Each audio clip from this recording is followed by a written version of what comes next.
Sir అయితే ఈ companies కానీ బిజినెసెస్ కానీ ఇవన్నీ అప్పుని ఎలా వాడుకుంటున్నాయి? సో ఇక్కడ మనం మల్టిపుల్ వేస్ కింద ఇంటర్ప్రెట్ చేసుకోవచ్చు. ఒకటి ఏంటంటే ఎవరైనా వ్యాపారం కోసం డబ్బులు తీసుకుంటున్నారు, అప్పు చేసి తీసుకుంటున్నారు అనుకునేటప్పుడు దాని నుంచి ఉద్యోగాలు అనేటువంటివి సృష్టి జరుగుతుంది, ట్యాక్సెస్ అనేటువంటివి కలెక్ట్ అవుతున్నాయి, ఎకానమీ అనేటువంటిది గ్రో అవుతున్నది అని చెప్పేసి మనం చెప్పుకోవచ్చు.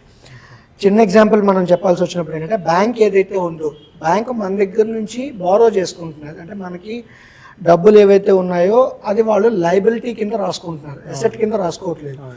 మన దగ్గర నుంచి తీసుకున్నటువంటి అమౌంట్ బ్యాంకులు అనేటువంటివి అనేక రకాల వ్యాపార సంస్థలకు కావచ్చు, లోన్స్ కింద ఏవైతే ఉన్నాయో లోన్స్ కింద తిరిగి ఇస్తూనే వాటిని అసెట్స్ కింద రాసుకుంటున్నారు వాళ్ళు. మనం బ్యాంకుకి అప్పిస్తే దాన్ని లైబిలిటీ కింద రాసుకుంటున్నారు వాళ్ళు. సో వాళ్ళ బుక్స్ అనేటువంటివి చూసుకునేటప్పుడు సో ఇక్కడ ప్రపంచంలో ఇన్ఫ్యాక్ట్ దేశాలు కూడా అప్పులు చేస్తున్నటువంటి సందర్భాలు మనకు క్లియర్ కట్గా కనబడుతున్నాయి. బిజినెసెస్ అనేటువంటి మనం ప్రత్యేకించి బిజినెస్ గురించి మాట్లాడుకోవాల్సి వచ్చినప్పుడు అదానీస్ అప్పులు ఉన్నాయి, అంబానీస్ అప్పులు ఉన్నాయి, టాటాస్ అప్పులు ఉన్నాయి. దేశంలో అన్ని బిజినెస్లు కూడా ఎక్కడో దగ్గర ఏదో రకమైనటువంటి అప్పు ఉంది అని చెప్పేసి అని చెప్పుకోవచ్చు. సో చాలామంది చెప్పేది ఏంటి అంటే ఈ అప్పులు తీసుకోవడం వల్ల కంపెనీలు దివాలా తీస్తే దేశం ఆర్థిక వ్యవస్థ పాడైపోద్దేమో, నేను బ్యాంకులో వేసుకున్న డబ్బులు పోతాయేమో, నేను దివాలా తీస్తానేమో అనేటువంటి చాలామంది పొలిటికల్ అనలిస్టులు చెప్తూ ఉంటారు. పొలిటికల్ అనలిస్టులు చెప్తూ ఉంటారు, పెసిమిస్టులు కూడా చెప్తూ ఉంటారు.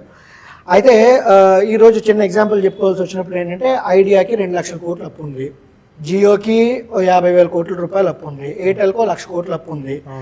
ఇవి అప్పులు ఉన్నాయని చెప్పేసి వాళ్ళు ఫోన్లు వాడడం మానేస్తున్నారా, ఇంటర్నెట్ సర్వీసులు వాడడం మానేస్తున్నారా?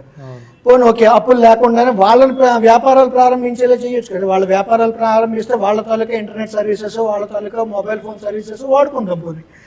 సో ఇక్కడ అప్పు అనేటువంటిది దేనికోసం వాడుతున్నాం అనేటువంటిది ఫస్ట్ పాయింట్ కింద చూడాలి. ఇంకా ఫర్దర్గా ఎక్స్పాండ్ చేయాల్సి వచ్చినప్పుడు ఈరోజు మెట్రోనో లేదంటే ఒక రోడ్లు వేస్తున్నారు, లేదంటే ఒక వెహికల్ ఆటోమొబైల్ కంపెనీ కావచ్చు, ఒక ఇన్ఫ్రాస్ట్రక్చర్ కంపెనీ కావచ్చు. సో అలాగే మొత్తం ఎకానమీ నడిపించడానికి కావాల్సినటువంటి అమౌంట్స్ ఏవైతే ఉన్నాయో అనేక రకాల ఇండస్ట్రీస్, సిమెంట్ కావచ్చు, మ్యానుఫ్యాక్చరింగ్ కావచ్చు, ఆటోమొబైల్ కావచ్చు, ఎఫ్ఎంసీజీ కావచ్చు, ప్రతి బిజినెస్లో కూడా ఈ డెట్ అనేటువంటిది కోర్ కాంపోనెంట్ కింద ఉంటుంది. సో దానివల్ల ఎకానమీ అనేటువంటిది గ్రో అవుతుంది. ఇక్కడ మనం చూడాల్సింది ఏంటి అంటే రెస్పాన్సిబుల్గా ఉన్నామా లేదా, ఆ డెట్ నుంచి బాధ్యతాయుతంగా ఉన్నామా, బాధ్యత రహితంగా ఉన్నామా అనేటువంటిది చాలా ఇంపార్టెంట్ అప్పును తీసుకునేటప్పుడు. సో బిజినెస్లకు వచ్చేటప్పటికి ఏంటంటే రిస్క్ మేనేజ్మెంట్ అనేటువంటిది ప్రాపర్గా చూసుకుంటున్నారని చెప్పేసి అని చెప్పవచ్చు. అండ్ ఇన్ఫ్యాక్ట్ ఇప్పుడు రాబర్ట్ కియోసాకి తాలూకా ఎగ్జాంపుల్ తీసుకునేటప్పుడు ఆయన గోల్డ్లోని ఇన్వెస్ట్ చేస్తున్నాడు, గోల్డ్ కంపెనీస్లోని ఇన్వెస్ట్ చేస్తున్నాడు, గోల్డ్లో సేవ్ చేస్తున్నాడు, గోల్డ్ కంపెనీస్లో ఇన్వెస్ట్ చేస్తున్నాడు ఆయన. సో అక్కడ కూడా ఆయన అప్పు తీసుకొని అనేటువంటి చేయడం జరుగుతుంది అని చెప్పేసి. గోల్డ్ కంపెనీలో ఎప్పుడైతే ఆయన ఇన్వెస్ట్ చేశాడో ఎండ్ టు ఎండ్ ఇన్ఫ్రాస్ట్రక్చర్ అనేటువంటిది ఆయన బిల్డ్ చేసుకుంటున్నాడు. నేను ఇప్పుడు జనరల్గా చిన్న వ్యాపారాలకు వచ్చేటప్పటికి ఒక బిజినెస్ సెగ్మెంట్లో ఒక దాంట్లోనే ఉంటారు వాళ్ళు. బట్ అదానీస్ కానీ, అంబానీస్ కానీ, టాటాస్ కానీ, జేఎస్డబ్ల్యూస్ కానీ, అంటే ఒక పెద్ద వ్యాపారం అయితే తీసుకునేటప్పుడు ఎండ్ టు ఎండ్ ఫ్రేమ్వర్క్ ఉంటుంది.